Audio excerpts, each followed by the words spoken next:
Hello people, this is Sonali, the Melodramatic Bookworm. If you've been here before, welcome back, and if you're new to my channel, welcome to the Melodramatic Bookworm family.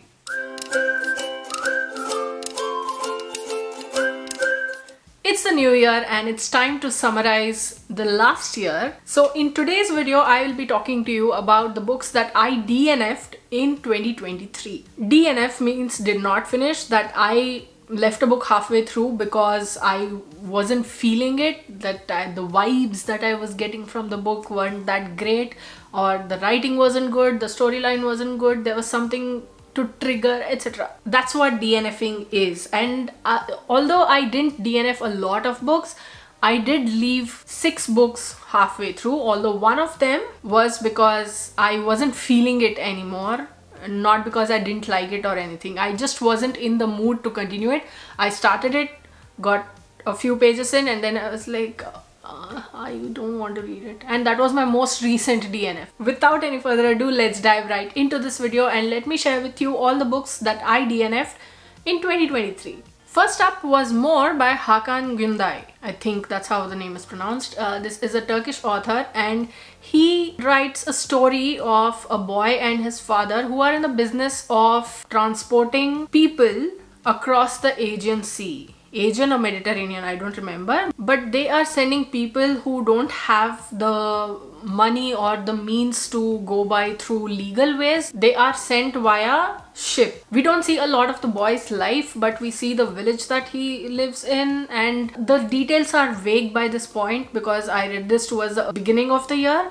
But the thing that put me off was the main character is at one point buried under a mountain of corpses. He is a teenager, okay, and he sees a woman's corpse and he just starts.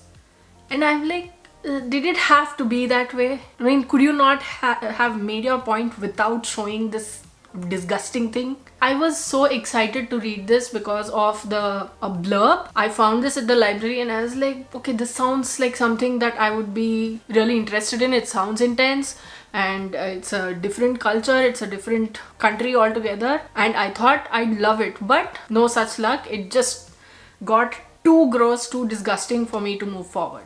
The second was The Memory Librarian by Janelle Monáe and others. She has worked with I think 5 or 6, I don't remember the exact number, of authors to write a collection of stories based on one of her albums, I think. And I got through about 80-90 pages of this before I was like,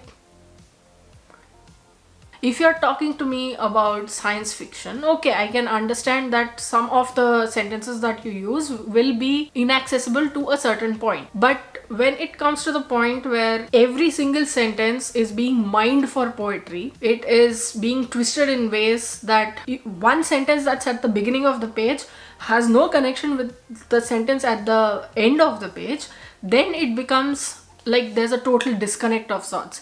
You need to have that flow, you need to have that coherence, and I don't think I will even try to read it again, because some of the DNFs I've had in the past, I'll be like, okay, it didn't work for me at this point, but maybe if I pick it up in like 5-6 years, maybe I'll like it at then. But I don't think this is a book that I will pick up. The next 2 books were arcs from Algonquin Books, which I was supposed to do block tour stops for, but one of them I did post, the other I couldn't.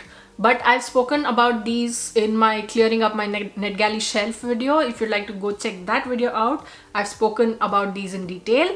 Links will be here as well as in the description box below. So the first of these books is The Book of More Delights by Ross Gay. This is a collection of everyday delights that the author experiences.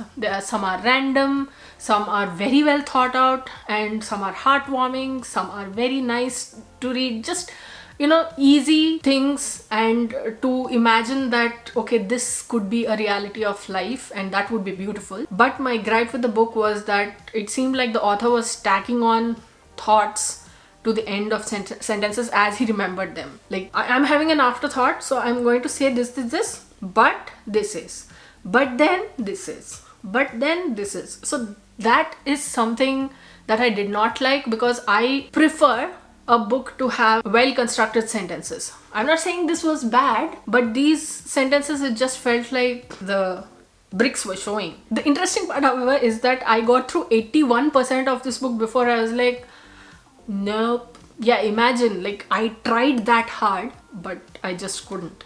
Next was Pockets by Hannah Carlson, and this is a non-fiction book in which Hannah Carlson talks to us about the history of pockets, about who had access to pockets, who didn't have access to pockets, and their evolution, what they first were, how they are now, and everything in between. And I really loved the concept, I really loved the premise, which is why I requested it as an arc. But for me personally, this was way too academic sounding. The sentence structure, be it how the information was packed in, it was like too dense, and because of that, 18% in, I went, I cannot do this. I cannot read this book because this type of writing isn't for me. I wish that it had been less academic and more accessible, because if you want more people to read about pockets, how it's connected to feminism and the whole thing and its history, then you've got to make the writing a little bit more, then you've got to make the writing a little simpler, not try to Shakespeare it. So that's why at 18% I said bye. Fifth was The House in the Pines by Anna Reyes, I think her name is. And this is one book that I was cautiously excited about because I'd heard so many things about this book. Of course, those reviews were split, but Rezo's book club had picked it up. A lot of hype was around this.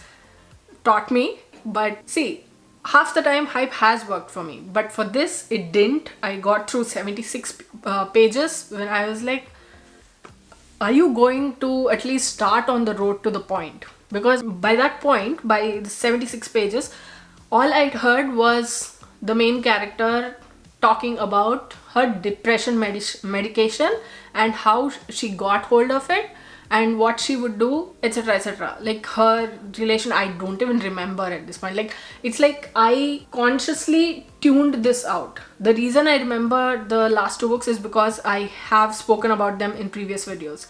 This one, it's like I DNF'd it and out it went through that back window. House in the Pines is supposed to be a thriller, and with thrillers you want snappy sentences, you want things to progress quickly. That pace should be there. Even if it's slow, you need to have that assurance that okay, this is getting somewhere. But this book did not take me anywhere, and I was like, I'm never going to the House in the Pines. I'm okay where I am. And last but not the least is the book that I was talking about, that it was not technically a DNF, but maybe I just put it off for later.